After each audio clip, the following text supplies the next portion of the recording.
on our lecturers to rise to this challenge.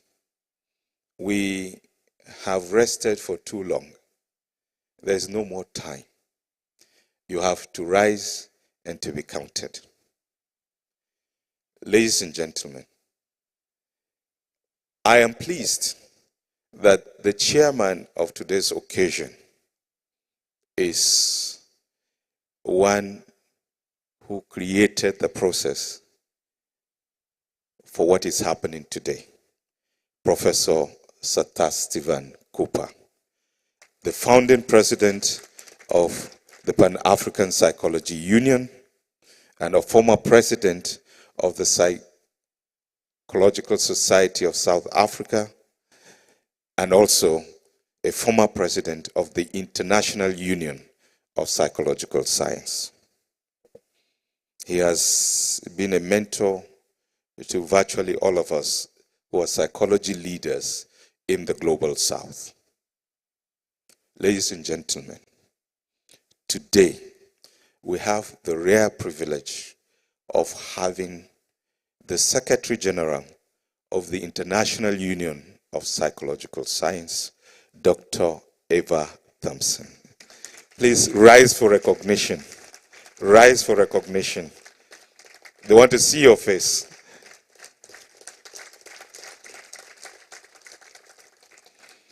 Thank you.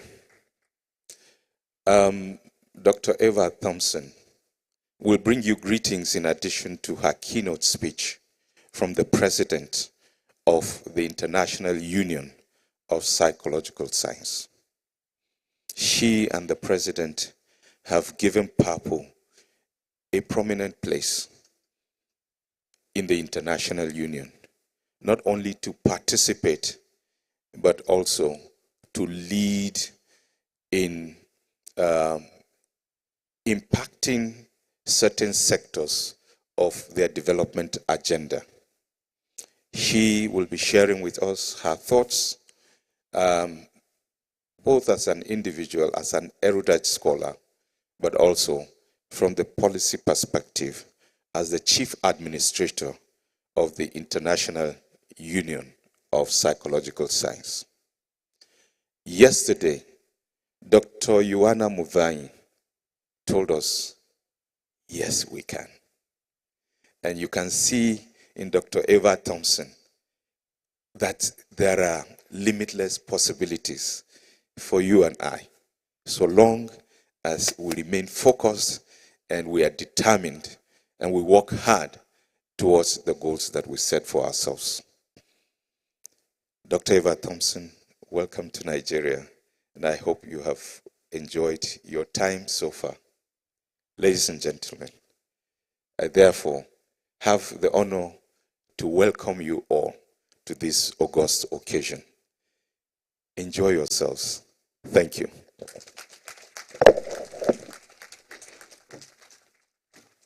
Thank you so much. Thank you so much, Professor Zamani, for that wonderful welcome address. Now, with a stand ovation and a round of applause, I would like us to welcome Professor Sir Cooper. He is the past president, Pan-African Psychology Union, for his opening remark and open declaration. Please, with a stand ovation, let's welcome Professor Sir Cooper. Thank you very much, Prof.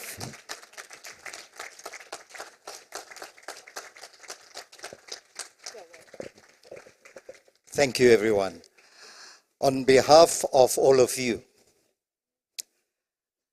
gathered here and online, I'm pleased to open the second day, but at the opening ceremony of the Pan-African and Nigerian Psychological Association joint activity, which is going to be a standing topic until we achieve that which the President, Zamani, has taken us through. Until we have a psychology that is relevant to our needs at a national, continental, and global level, we will continue this work because we cannot allow the geopolitics of uncertainty, the domination of a country or a few to continue to impact what they tried and failed to achieve through colonization. But we have our own problems and issues, and therefore we will commit ourselves to ensuring that the understanding of our behavior is through our eyes and our research and our set of interventions. With that, I want to formally declare this opening ceremony with your participation and involvement so that we can continue to have the kinds of inputs that you already started giving and will give for today and tomorrow. This session is declared open.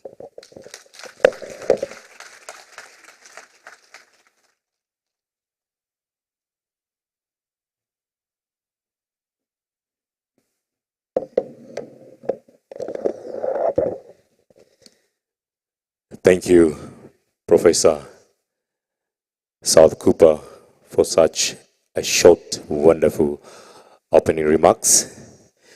This is not important. Prof. South Cooper, there's something that happened yesterday. When the video was played, someone shouted at the behind that this dude was very handsome, and I told her he is still handsome. Thank you very much for that. Thank you. Ladies and gentlemen, again, I would love now to take you to the session that there are a bit of changes, but you bear with us. But we'll go well until the close up of the day. We're going now to the keynote speech. Ladies and gentlemen, allow me to welcome Dr. Eve Thompson. Please, Eva Thompson, come up here, please. A round of applause. And please allow me to welcome Professor Collins. Professor Collins, please come up here. A round of applause.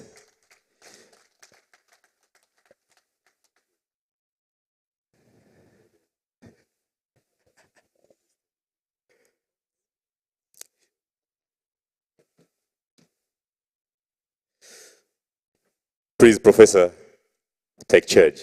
Thank you. Thank you.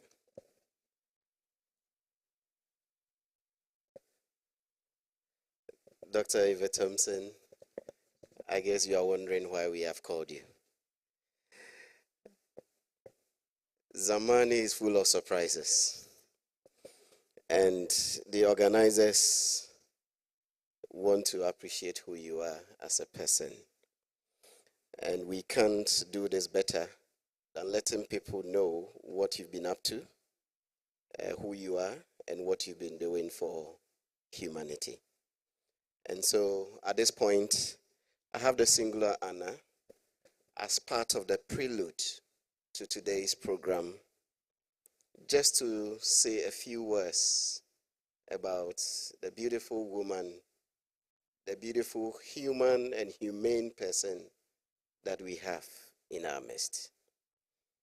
This person I'm talking about is a licensed clinical psychologist and associate professor in her institution, the University of the Bahamas.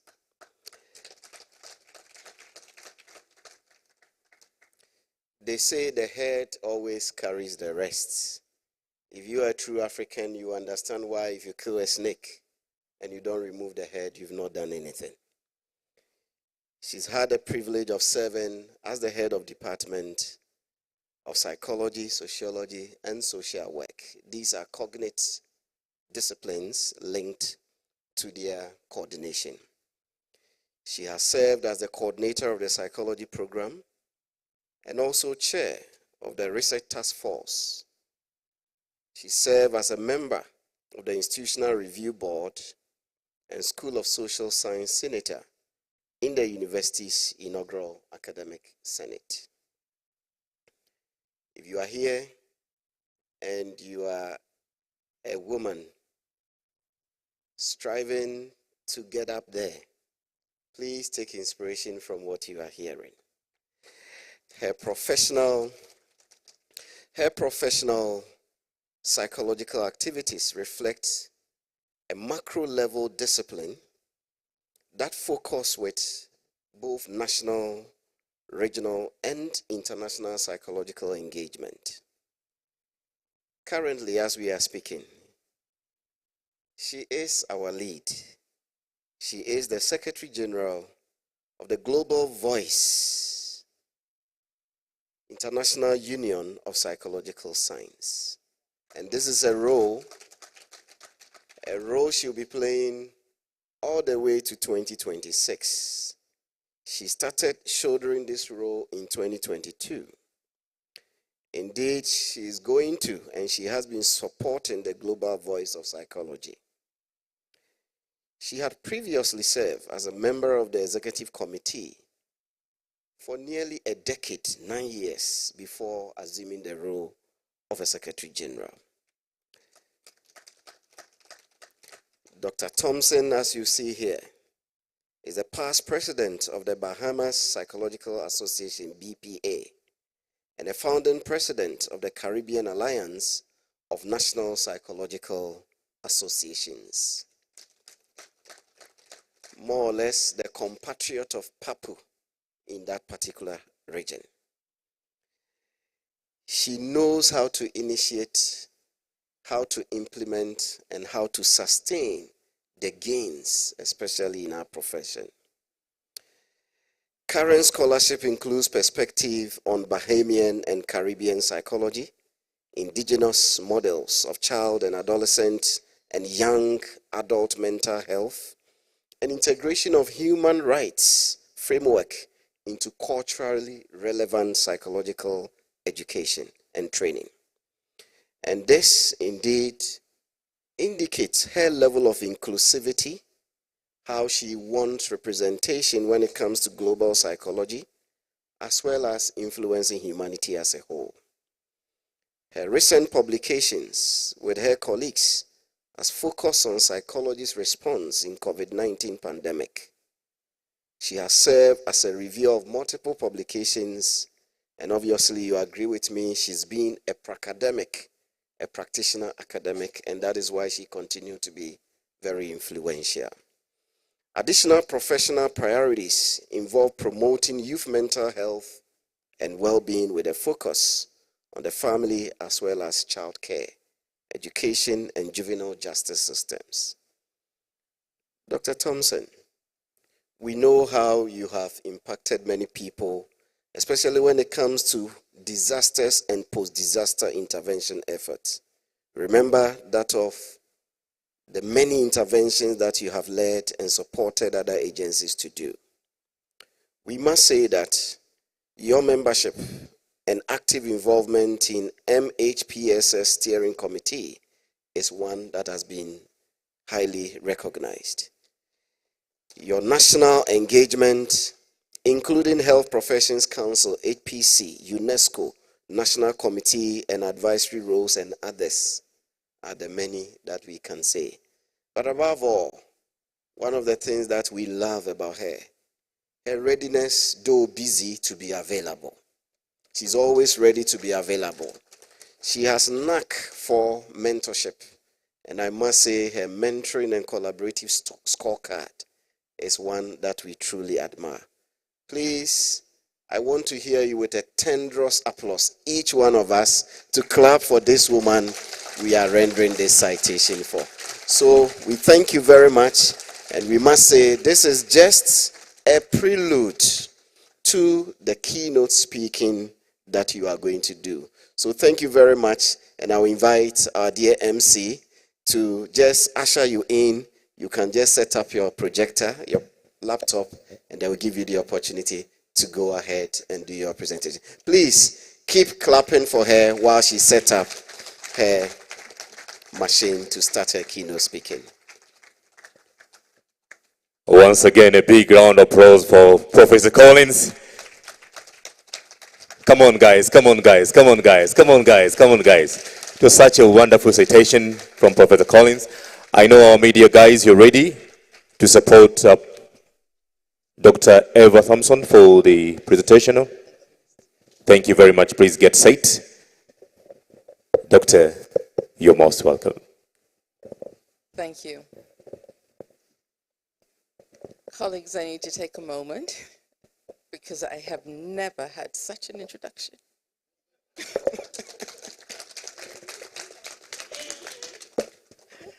Oh, it is going to be one to remember.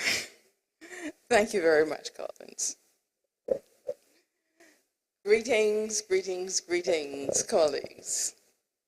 It is my profound privilege and pleasure to give this keynote address as Secretary General of the International Union of Psychological Science at PAPU's inaugural Higher Education Conference on Psychology, Education, and Training. While I am here in my official capacity as SecGen, I would like to take a few minutes to make brief remarks on a more personal nature and share a bit about my background and my worldview. I beg your grace and your indulgence.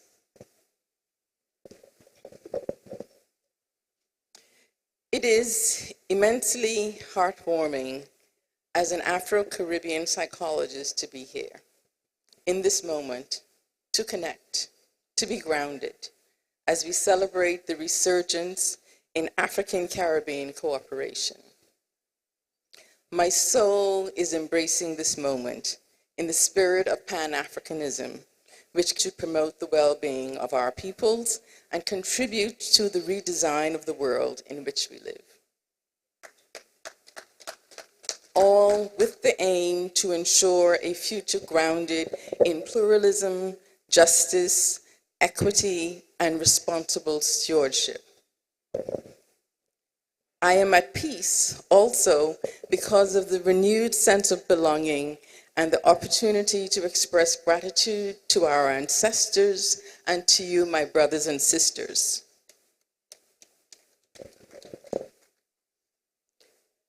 Before I begin to express that gratitude, let me provide a little context on my contemporary origins. First slide, please. Second, please.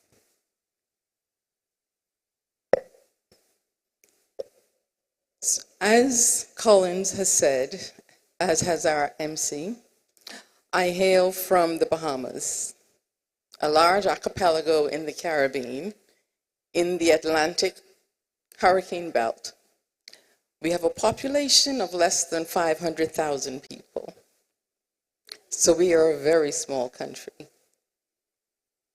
Our country is one of those countries in the world where no indigenous people survived the European encounter. We are 88 to 91% of African descent, 69% Protestant, mostly Christian. We have a high cost of living. We've had over 100 years of enslavement, followed by over 140 years of colonialism. We achieved majority rule in 1967, independence in 1973, and our first college was established in 1974, 1 year after independence. We are now recognized by the United Nations as a small island developing state. Now for my moment of gratitude with that background. First, I would like to acknowledge the extraordinary resilience and indomitable spirit of our ancestors, whose cultural knowledge and practices were lifelines during the atrocities of enslavement and colonialism. The cultural retentions and innovations over the centuries laid the foundation for our communities to thrive and not just survive. I give thanks for their agency that makes it possible for me to be here today. The strength and the wisdom in the Caribbean, on the continent, and in other spaces are critical components in the narrative of humanity's story, but they have not yet been added as they should. Second, I recognize the gifts of contemporary African culture, art, music, literature, dance, customs, and values that have informed my worldviews and my sense of self. Despite the many challenges in our world, it has also reminded me of the importance of staying connected to my heritage despite the historical erasures. As I arrived here in Abuja at the airport, one of the airport employees said, "Welcome home." No doubt, he assumed I was Nigerian, but he did not know the significance of those words. As I interacted with Nigerians and colleagues from other countries, I heard music. Not the music that was just playing, but the music that we in the Caribbean call suck teeth.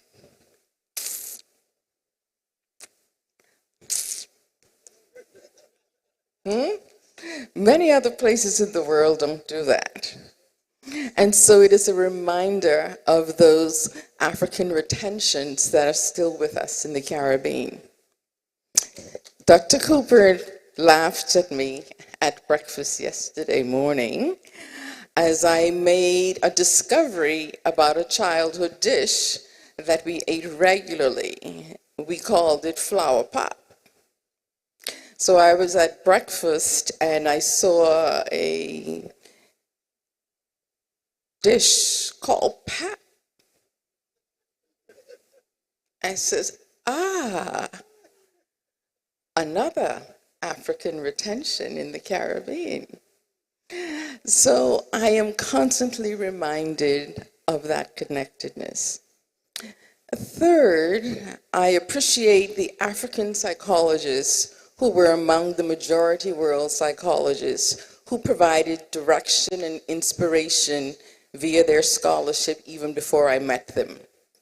They helped me navigate the reacculturation journey upon my return to the Bahamas as a newly minted psychologist seeking to reduce the identity-profession disconnect associated with efforts to apply my training in an ahistorical, acultural, and acontextual psychology to the Bahamian society and people.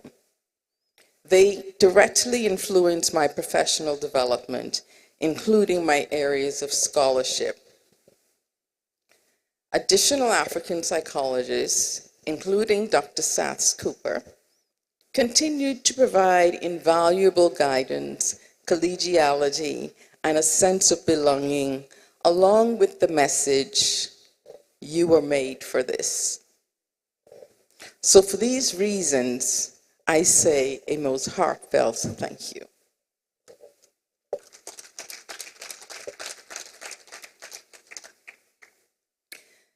That spirit of gratitude for cultural heritage and traditional knowledge is directly related to the key topics that is the focus of my presentation: the union's approach to transforming psychology education and training, and I will say PET, throughout this presentation, by placing a priority on preserving diversity, cultural heritage, and cultural knowledge.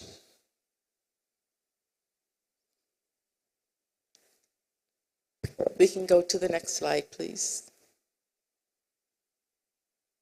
And the next one.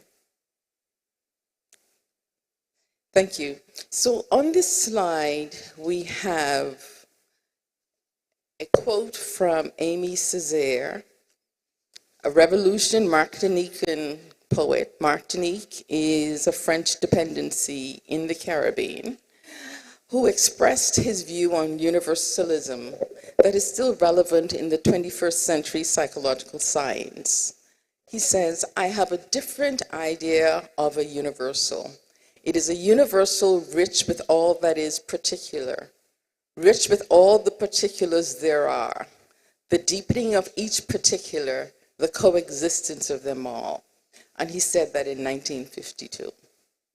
So this quote represents in so many ways the way the union has taken on its approach to psychology, education, and training. So now I will move on to put on my union hat now and talk a little bit about the union's approach.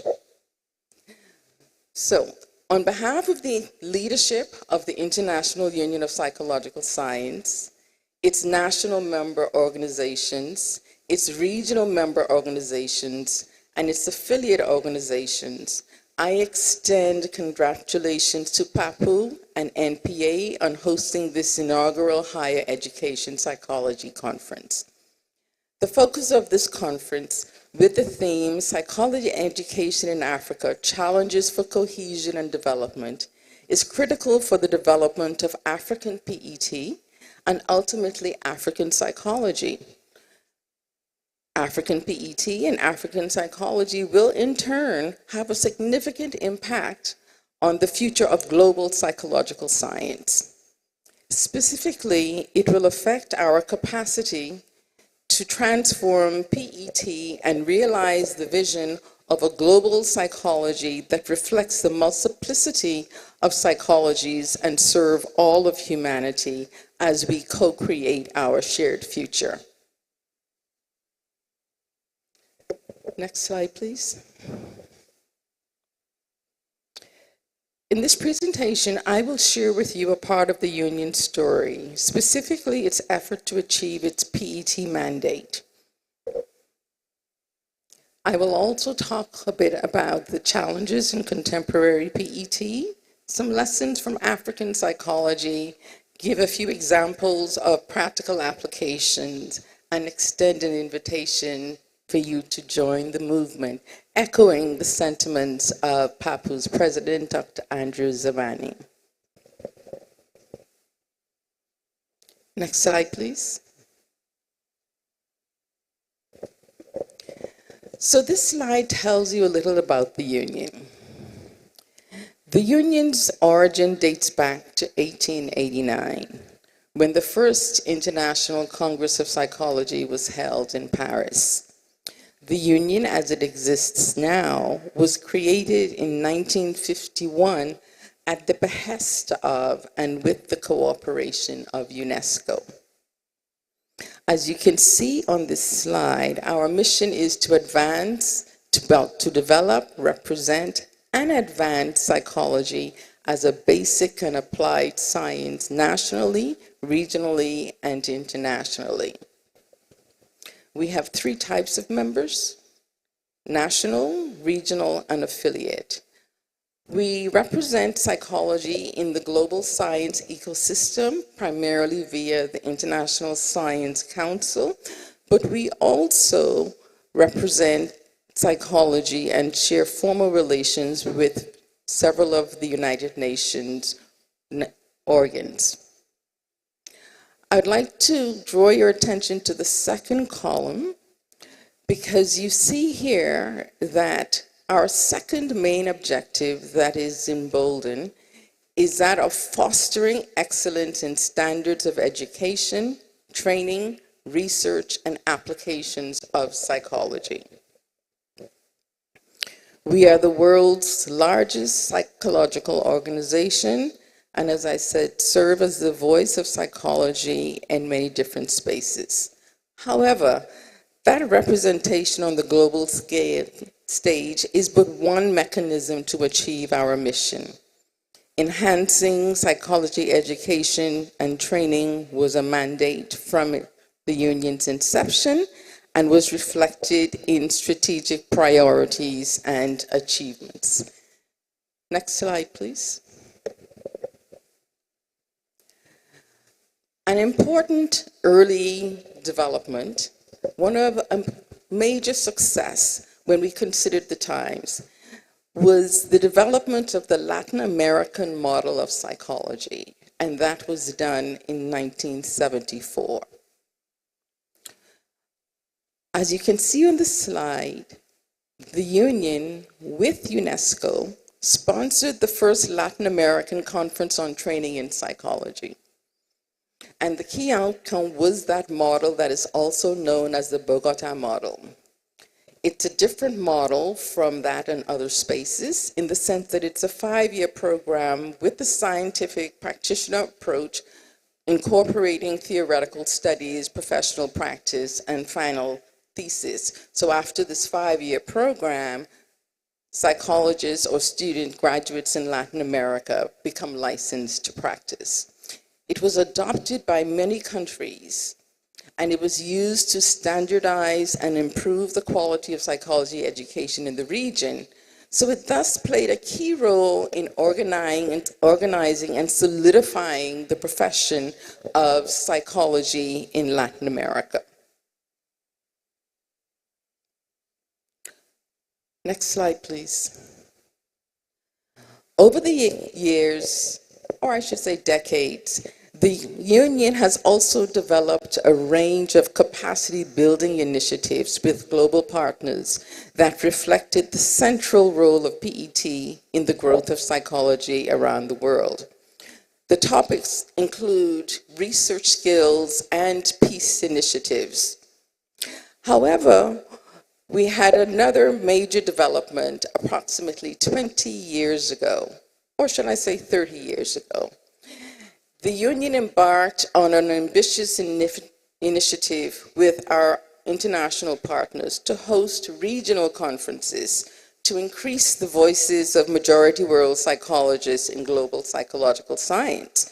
Specifically, these smaller conferences on a more geographically localized basis were organized in partnership with regional psychologists so that issues specific to a given region of the world could be the focus of international attention and concentration of effort. On the slide, you can see that over that 20-year period, there were 10 different regional conferences, and they were all held in areas of the world where psychology was not at that time well developed. Notice the air quotes, right? Nonetheless, these conferences reinforced regional identity, networking, and collaboration, and served as a catalyst for regional development of psychology. Together with our other capacity building initiatives, including disaster-related events, leadership fora connected to our ICPs, these conferences laid a strong foundation for PET. Next slide, please. These capacity building developments were occurring while the Union continued its work on PET in higher education with publications. So the Union embarked on a major survey of its members in 1990, 1991, devoted a special issue to our journal, which is called the International Journal of Psychological Science, International Journal of Psychology, and that special issue focused on international practices in teaching in psychology. This was followed by another survey to take a look at the psychology education and training global landscape. And the result of this survey was published in the book that you see on this screen that is called Psychology Education and Training, A Global Perspective, that was published in 2014. I have on the screen the conclusion written by the authors of the chapter who reported on the survey. And so I'd like to highlight those for you again, because as I said earlier, the Union emphasized diversity. And so here again, we see that focus on the need to respect, appreciate, and promote diversity. So the authors Pinkay and Bernardo said there was a need to explore varied forms of engaging and interacting with diverse forms of education and training in the world of psychology, because it was important to affirm the functionality and the value of each national psychology and education system. And I quote their further report: "The results of the current survey provide a very good foundation upon which we can begin the difficult but necessary task of improving psychology education and training while appreciating and maintaining diversity."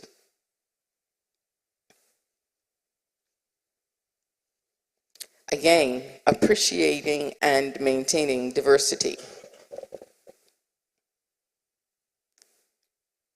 Next slide, please.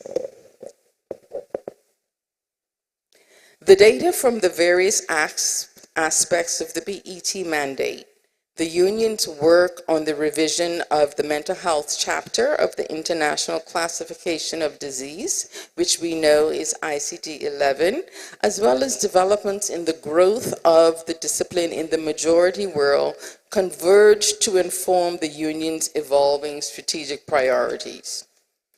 Recognizing the limitations of a global top-down disciplinary approach, the challenges associated with the long-held practice of exporting Euro-American psychology to the rest of the world, and the risks of perpetuating the power imbalance in psychology, the union's leadership began the pivotal journey of establishing regional bodies of psychology to help the union achieve its mission. To achieve this goal, the union facilitated, sponsored, and supported a series of leadership fora in partnership with psychologists in different parts of the world that served as the foundation for the creation of regional bodies. Next slide, please.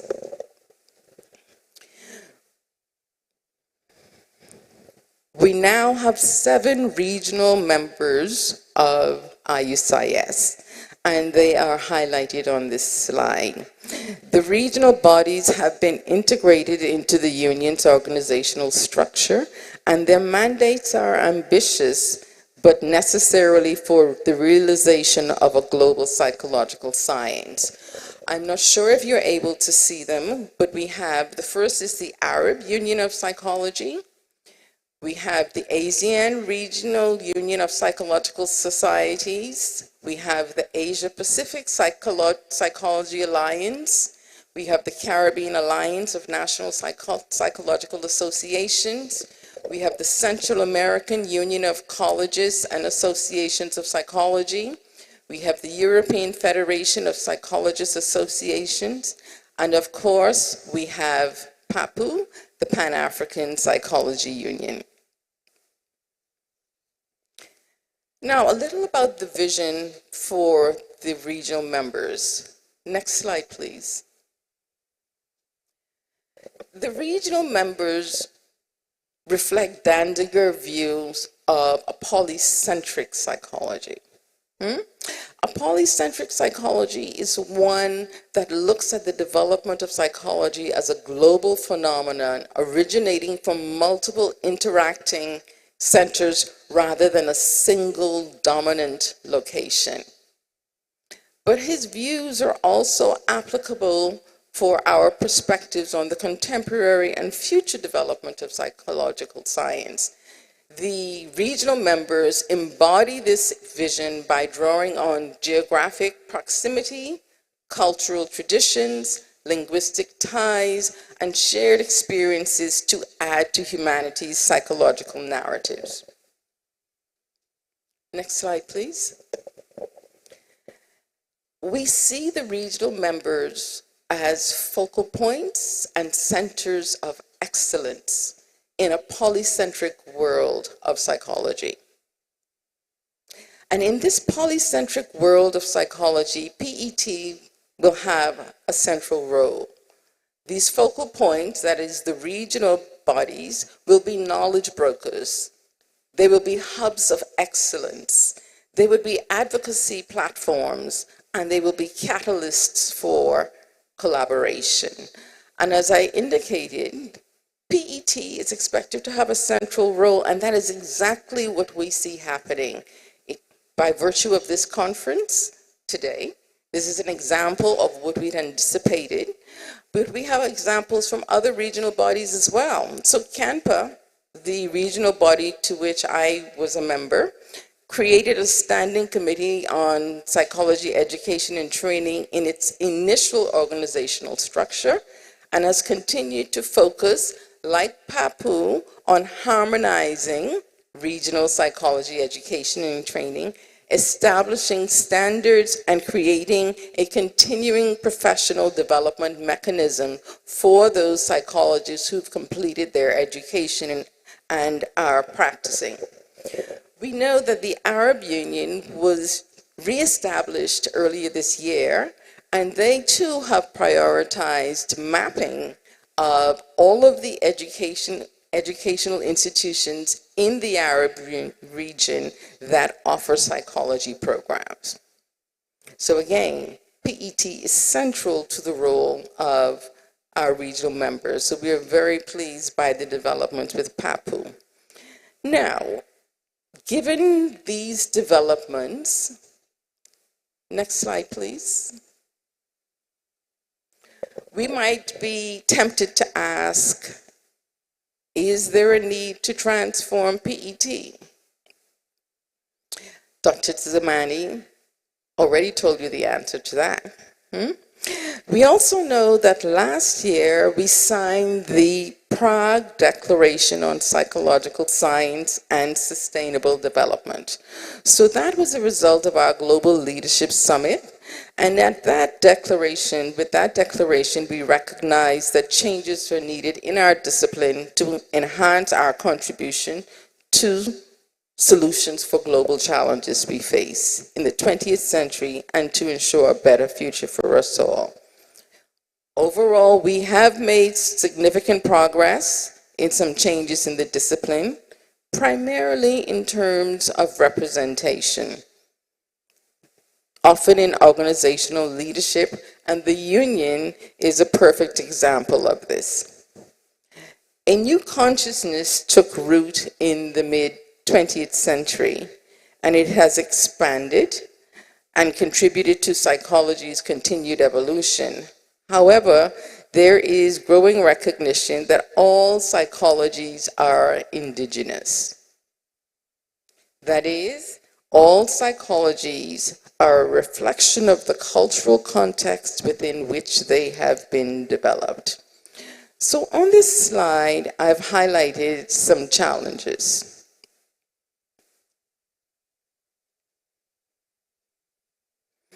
But before I go to those challenges, let me just say the awareness of the indigeneity of psychology is necessary but not sufficient to achieve our task. Because with this recognition comes the responsibility to effect change in the status quo. That is, how we conduct research, how we practice, and how we apply scientific knowledge, and very importantly, how we prepare the next generation of psychologists. In other words, we must transform our models of psychology education and training.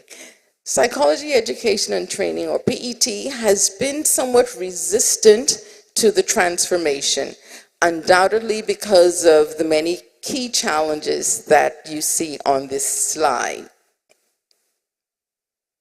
Now, the challenges on this slide represent a global reality. Yes, colleagues, the challenges that are here are seen in many different countries around the world. As you can see, challenges are not unique to the African context. However, they undoubtedly have their particular manifestation in Africa, as reflected in the interrogations and the critiques of African psychology and PET from psychologists from North, South, East, West, and Central Africa. So we have a lot of critiques about psychology. However, this is where Pinkay and Bernardo's point on maintaining diversity becomes important as a guiding principle. Despite the critiques, it's important to recognize that individual African psychological scholars have also provided important foundations and solutions for PAPU and the global community to build additional answers. PAPU's recently deceased Secretary General from Ghana and Botswana, Dr. Seth Opang, was a prolific scholar on this topic and offered many suggestions, including modules to enhance culturally relevant pedagogy. Before him, our colleague from Cameroon, Bamem Nasamanang, and his colleagues developed indigenous models of education. So they were among the psychologists I referenced earlier who influenced my professional development. More recently, we had colleagues from Nigeria, Orji, Imba, and Sunday, who last year explored this topic in their article, Rethinking Psychology, a Review of Contemporary Education and Practice in Nigeria. So we're having solutions offered by the scholars. Now, the historical work and contemporary literature together highlight a range of core principles and practical applications that had an impact on the continent, the diaspora, that includes the Bahamas, and in the global psychological community. In fact, the work is very much aligned with IUCIS projects and the scholarships from other regional contexts. The challenge is that it is unclear whether the literature actually reflects what is happening on the ground, what is occurring in psychology education, higher education. Are the strategies offered being implemented in our programs of education? This is critical because, or this is an important issue, because the critical consciousness that these articles reflect cannot be limited to a few. The enormity of the task requires a united critical mass of psychology educators, practitioners, policymakers, and researchers, as well as students, to make a collective effort in each of our regions to realize the transformation in PET that is required. So clearly, PAPU understood this assignment. So, next slide, please. Why does PET in Africa matter? Colleagues, we've already discussed the importance of serving African societies and all of humanity. But I would like to elaborate here a bit more with several key examples. Africa has given much to humanity as its cradle and major source of our diversity. But that diversity and the African components have not been incorporated into humanity's psychological narratives. We are only at the beginning of efforts to create an inclusive psychology. Now, on this slide, it's the second point that I would like to make, which is related to the first. On October 17th, UNESCO issued a press release highlighting the completion of the General History of Africa project and the continuation of the associated strategic program through 2029. This, ladies and gentlemen, provides an example of why Africa is important. This is an important source of data for all of humanity, as Africa's history is humanity's history. Next slide, please. We also have global statistics indicating that Africa is not only humanity's past, but as it is projected to have most of the world's young population in 5 years, it is also humanity's future. So do we have a clearer statement for relevance and the importance of African PET and African psychology for not only the continent, but for all of humanity? They also point to the need for collaboration with other regional organizations and IUCIS in making the envisioned transformation a reality. Doing so will contribute to the development of a culturally inclusive framework, enrich theories with diverse perspectives and indigenous knowledge, and shift the discipline to a more comprehensive and universally applicable science of human behavior. That's the transformation we envision.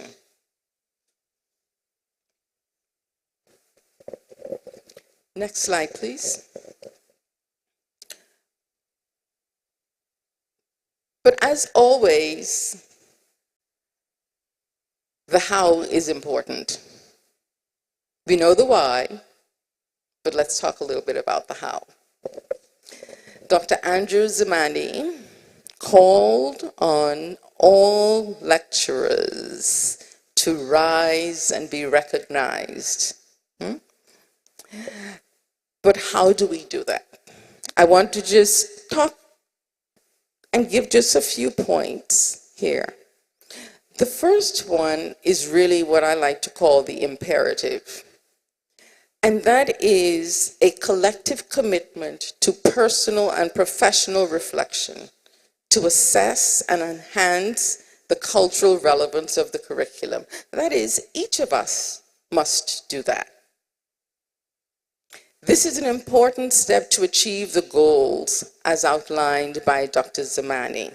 It is not the only step, but it is an important one, because by assessing the cultural relevance of our curriculum, we are able to bridge the psychology policy gap. We are able to bridge the gap between the university and industry. We are able to integrate theory and practice in PET, and we are able to prepare psychologists of tomorrow to address the evolving societal needs. So that cultural relevance component is key for us all. Next, sorry, stay on the slide. Yesterday's speakers made some important points, and I made some note of them, and I have them on this slide because I'd like to reinforce some of those points. The speaker from the Ministry of Trade talked about the importance of integrating national and regional strategic priority into the psychology curriculum. That is another one of our low-hanging fruits. I gave you an example of the UNESCO report, which is available freely online, that can easily be incorporated into our curriculum. Dr. Cooper talked about having patience, talked about being grounded in careful planning and execution. That is also important because this process, as I chronicled the union's story, you will see that it took 20, 15 years for different components to come to fruition. So it isn't an overnight result. Mondi said, we need to be sure to be anchored on fertile ground so that the roots are strong. And we saw some of that yesterday with the pioneers who were recognized for their contributions to Nigerian psychology. They allow for strong roots to dig deep into the soil and to produce leaders of today. Mondi also said, become a champion of African and global psychology. And that is quite doable for all of us. But being a champion of African and global psychology means shifting our gaze as well. Often we focus on north-south collaborations to achieve our goals. But there is the opportunity for South-South collaboration to also achieve those goals. Again, there's a lot that is achieved over breakfast. And in speaking with our colleagues from Ethiopia, we were talking about the possibilities of collaborating via Zoom, where we can invite each other to our respective classes and have our students join us. And that's a simple way to begin that process of collaboration.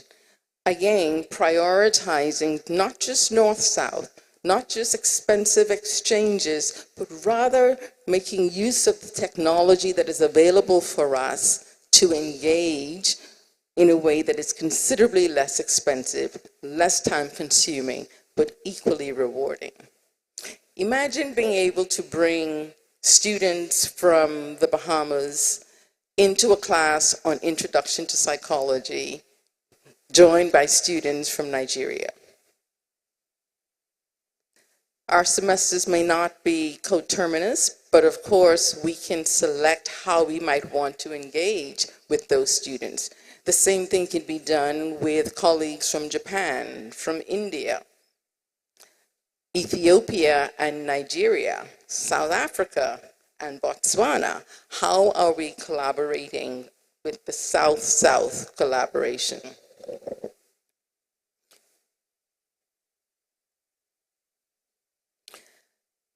I want to just go back to the point about integrating national and regional strategic priorities, because Dr. Zumani mentioned the strategic development goals, the sustainable development goals, as something that can be incorporated. And he bemoaned the fact that psychologists in Nigeria were not at the table and didn't have their voices heard. Again, these are different mechanisms by which we can become aware of the strategic priorities. For example, we know that the African Union has a 2063 agenda, which is then connected to the Sustainable Development Goals. How have we incorporated those into our curriculum and expose our students to those priorities of our government?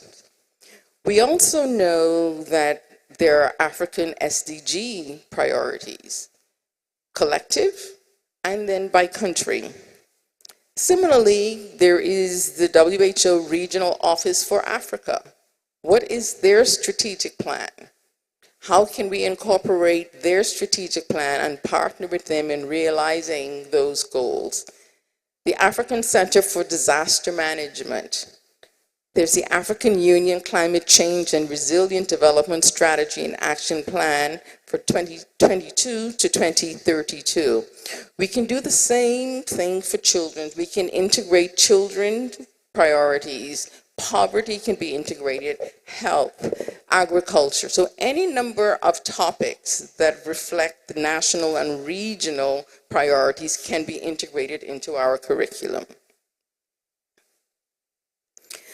We, as I said, honored pioneers yesterday, and I would like to leave you with one additional practical way that each of us can join the movement. It's a really simple way, and you can tell me if it's simple or not, but I think it's simple. Tell the stories of your professors and pioneers in your classes. Let me say that again. Tell the stories of your professors and your pioneers in your classes, in your courses, so your students are knowledgeable about who they are. This does several things from my experience in the Bahamas. It immediately centers your students to the local context, the local reality. As in many countries in the world, we use textbooks that were written for, by other people. So we may not see ourselves in the textbook. So this practice can begin to reverse some of the challenges created by the need to use others' resources at this time. But it also models for students the commitments, struggles, and character required to work in our spaces. Importantly, it helps students start their psychology journal with local histories of psychology. This means that they begin from a position of strength rather than from a position of weakness. They are not imbued with that deficit model that African psychology is lagging. The model that says we are less than because we don't have what another country has. One model that I use with my students is if we take the position that psychology is indigenous or situated, its development depends on its context, and each country's context is unique. So it's impossible for one country's psychology to be lagging behind another country's psychologies because each country's perspective is different. Does that make sense? So helping the students take that language of deficit from their minds is really very helpful to them. And so teaching your local history can help with that as well. Colleagues, our 21st century realities require that African psychologists are engaged with national and regional priorities. You've heard that repeatedly. But it also means that African psychologists need to be alert to the threats to unity in African psychology and recognize that African psychology can no longer stand in the shadow of other psychology, whether it's scholarship, teaching, application, or research.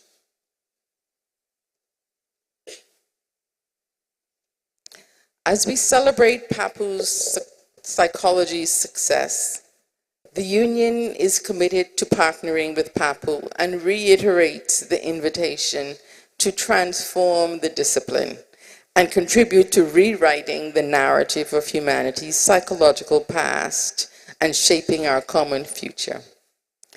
I thank you for the opportunity to deliver the keynote address and your unparalleled hospitality. I wish you the best for the remainder of the conference and PAPU's PET journey.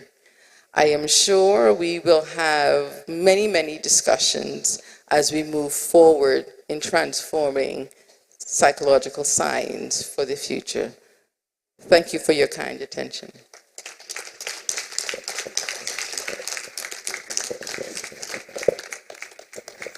A big round of applause, please. As you stand up, please, come on. Thank you, Dr. Eva Thompson, for such a wonderful keynote speech. We have seated for so long, and I wish to do something. I wanted to give you a gift, but before I do that, I need you to give one another. So you can just choose a neighbor, give him or her anything, just a gift before I give you. If you have 1,000 naira, you can give him or her, it's okay. Just a gift, just a gift, just a gift. Give your neighbor a gift, please. If it's a hug, it's okay. If it's a handshake, it's okay. Just a gift, yes. I can see people hugging one another. Beautiful. Beautiful.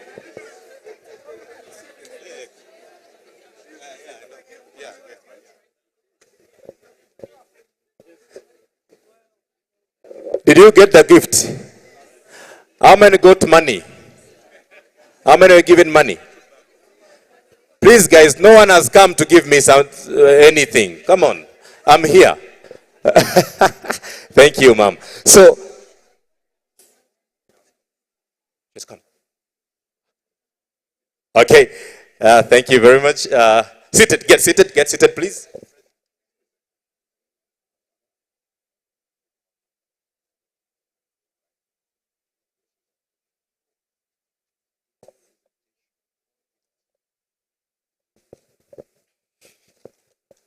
Okay, thank you.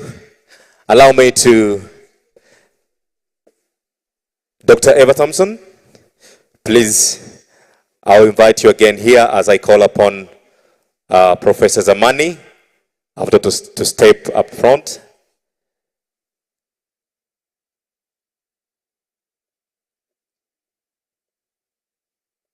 Please, can you allow Dr. Eva Thompson to come first and then you continue, please. Thank you. Yes, Doctor, you're welcome. You're welcome on stage.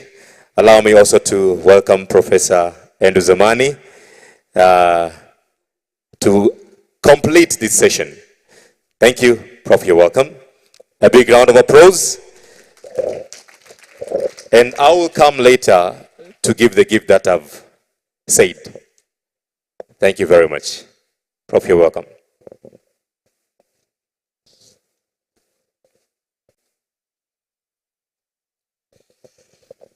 Can we give her another big round of applause?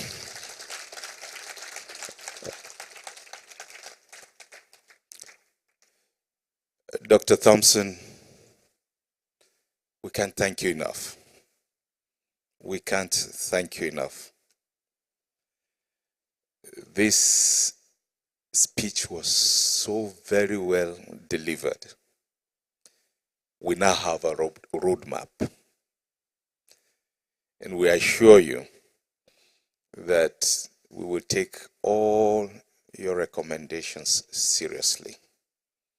And we'll give you a feedback and ensure that moving forward, the agenda for PET at PAPU and for its respective members will be done collectively as we move towards the shared vision of mainstreaming psychology in the developmental process of Africa.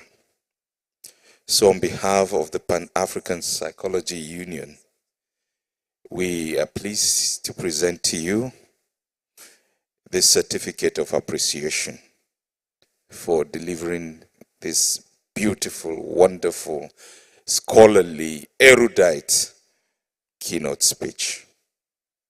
Please just keep it in your office as a memorabilia. There's nothing that we can give you that equates what you have delivered to us today. So, founding president, can you please take over and in conjunction with the president-elect, present this to her.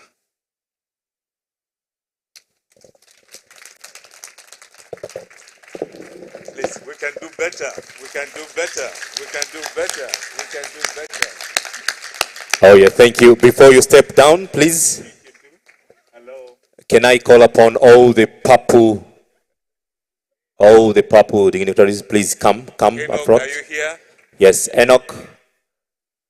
Professor Folabi, are you here? Yes, the presidency is around, please come. We don't want to miss this. We have the media guys here. We don't have to miss this. President-elect, can you come? President-elect, MPA. please come. Past president, immediate past president, MPA, are you here? Please come. Getahum, President EPA, can you come? Simone Thierry, represent Cameroon, please. And Nopicia from Angola, can you come? Tell her to come.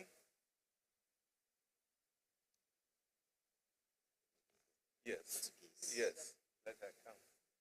Let her come. Let's move a little. No, no, no.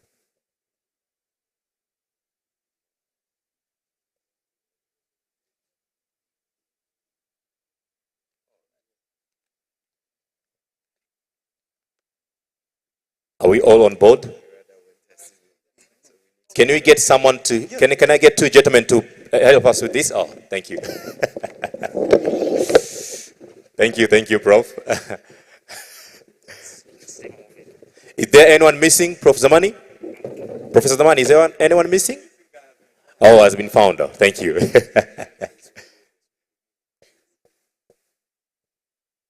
Okay, let's do it.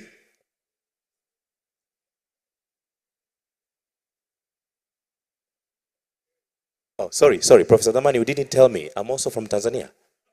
Oh, let me be here.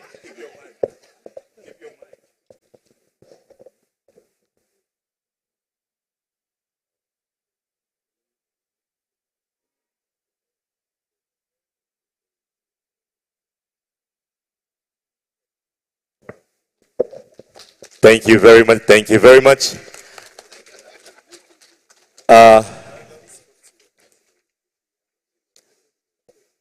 I would like now to do something quickly before we are going for the break, tea break. We're going to break and then we'll come back to other. Okay, before that, we will have maybe 2 more sessions, then we go for the break. Can I call upon now Shifa Zarma, the CEO of Shifa Obama Foundation? Please come for a brief talk. Then I'm going to give you what I promised, the very gift that you will take with it home. Thank you very much. Shifa, you're welcome.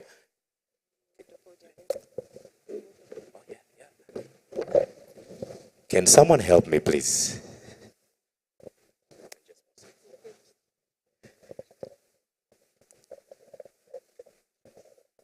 Okay. Thank you, thank you.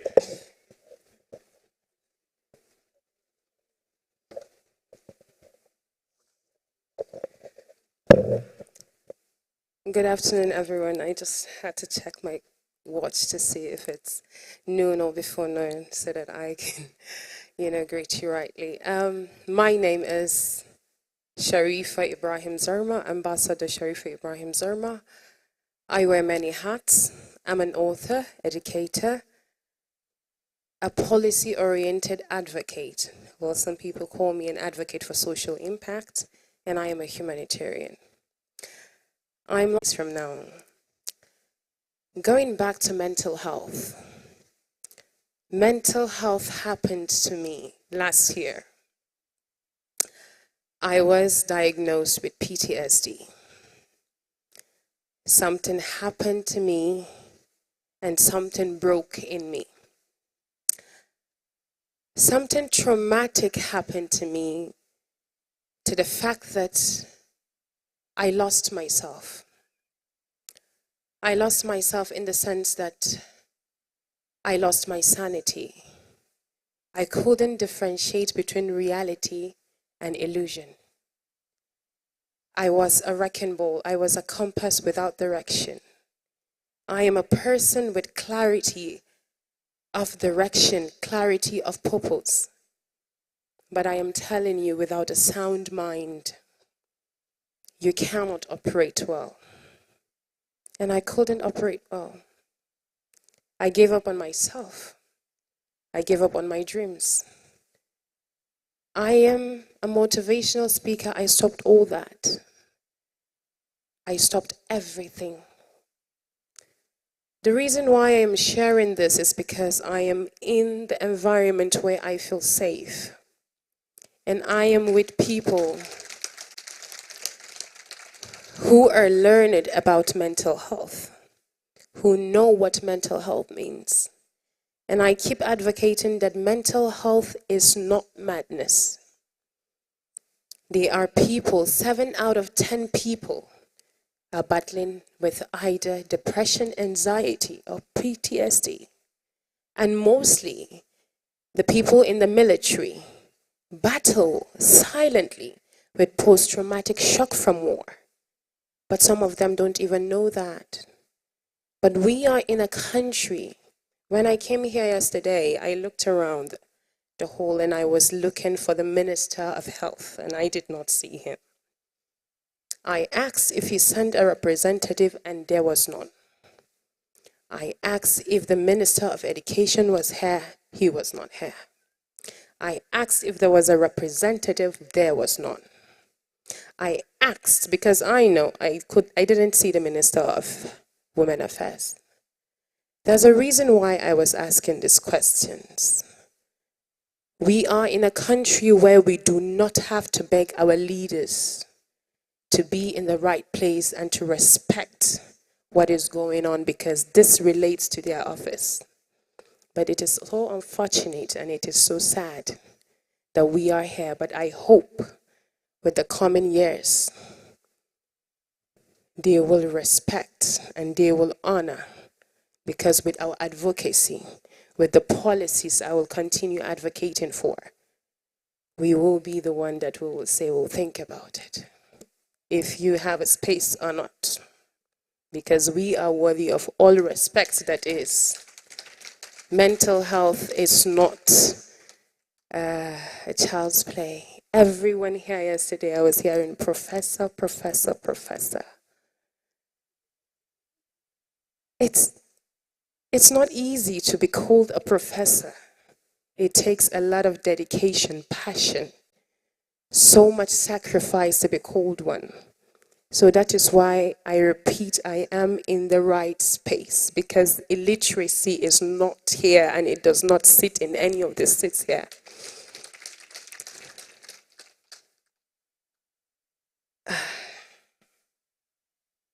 I don't want to get emotional. I'm trying not to be.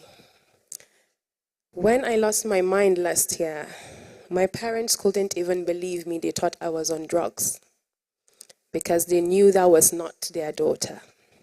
I lost friends, I lost loved ones, because I was unpredictable. I was erratic, argumentative all the time.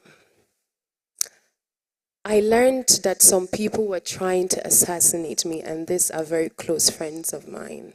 And you could imagine what that could do to someone's mind.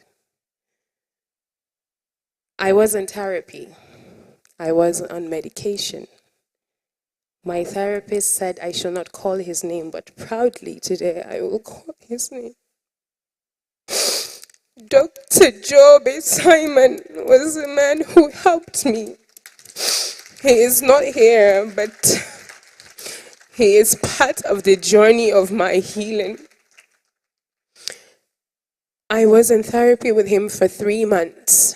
I was on drug tests twice every week. There was a time I would never forget.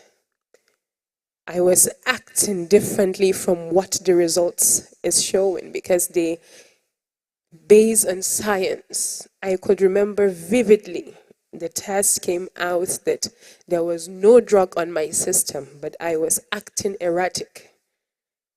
That day, they sent a nurse to stand in front of me naked to take my urine again, because they said I tampered with my result. They took the test again and it was negative. So this could tell you what mental health could do to a person. With God's grace, I got my sanity back. With God's grace, I am back to myself.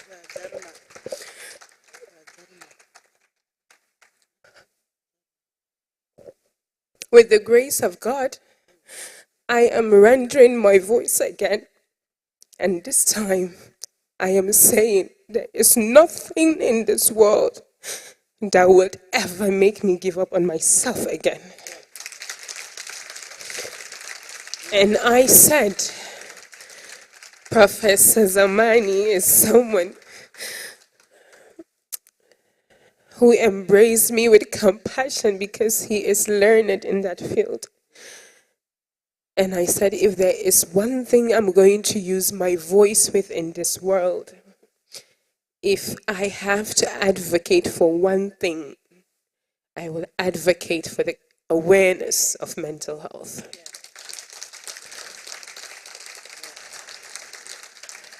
I just came back from Gaborone, Botswana on the 2nd.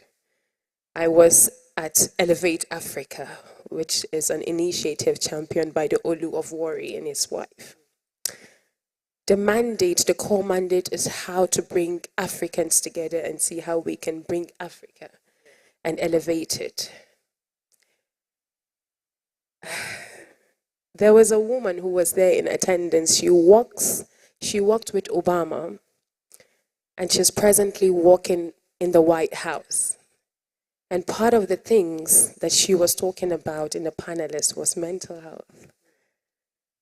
And after her speech, we spoke. And I said, Ma, you are a reflection of me. I think you are my older self. We got into discussions, and I speak to you right now. There is a meeting that is going to be held with me and someone in the White House, and we are going to talk about mental health. And not just that, I am going to have a conversation with presidents of African countries, not just one, not two, not three, head of agencies, and I will render my voice and we will talk about mental health. Because mental health needs to be spoken about, discussed. There are people, I think the reason why I asked why the Minister of Education should be here is because Nigeria should be a country where the teaching of mental health should be added to the curricula. Because in the sense that when a child meets someone battling with either depression, anxiety, or post-traumatic shock, the instinctive thing to do is compassion, not ridicule. And this is where intellect and self-awareness comes to play. And when we look about health, rehabilitation centers needs to be created. Self-awareness needs to be created. Creating awareness of it needs to be broadcasted. People should stop being stigmatized because that is not what we deserve. People battling with mental health needs to be treated with compassion, kindness, and love, and not ridiculed. Mental health is not the disease of a white man. Because when I said I am depressed, they say, you don't have a problem. This is the disease of a white man. But I am telling you, mental health is human. And if you are human, it does not select the color of your skin. Because what beats in you beats in me. So let me not make this conversation lengthy. I am honored to stand amongst you honorable people and stand here today to share my voice and share my story. Thank you so much. Thank you, Shifa. A big round of applause. Thank you very much. Sorry, my president, I'm not supposed to talk, but I just want to make one statement that please, Make, ma'am. I wanted to bring a copy of my book, Creativity and the Caged African Child. So many intelligent people are being caged because nobody is around to help them. Please, let's stretch out. Let's stretch out to our environment. Know who is your neighbor. Who is your next door neighbor?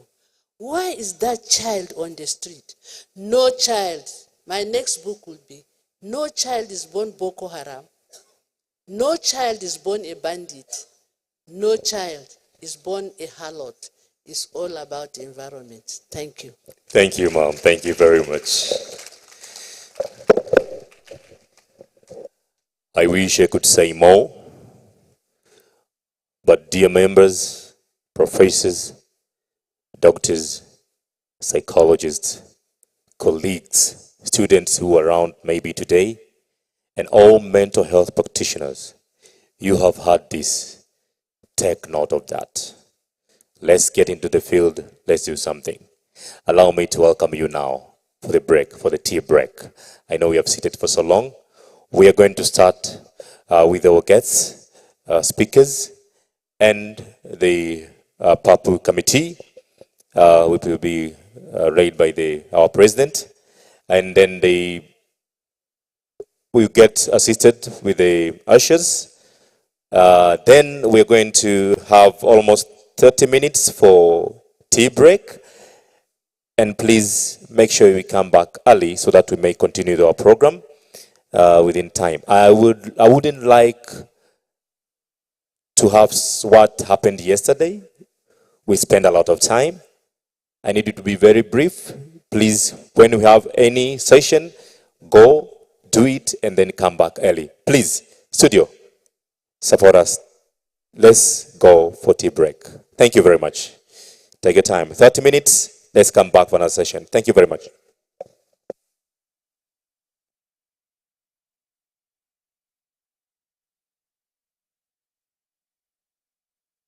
Okay, we are going to use the front door. Please, ushers, help us to direct us for the session that follows. Thank you very much. Studio, welcome.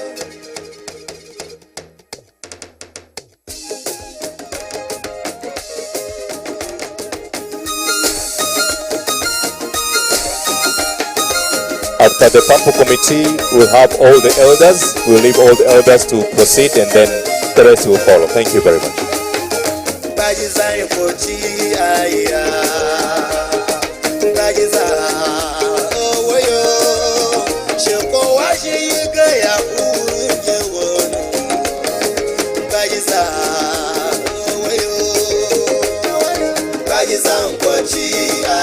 So, Professor Zamani, can you lead the team, please?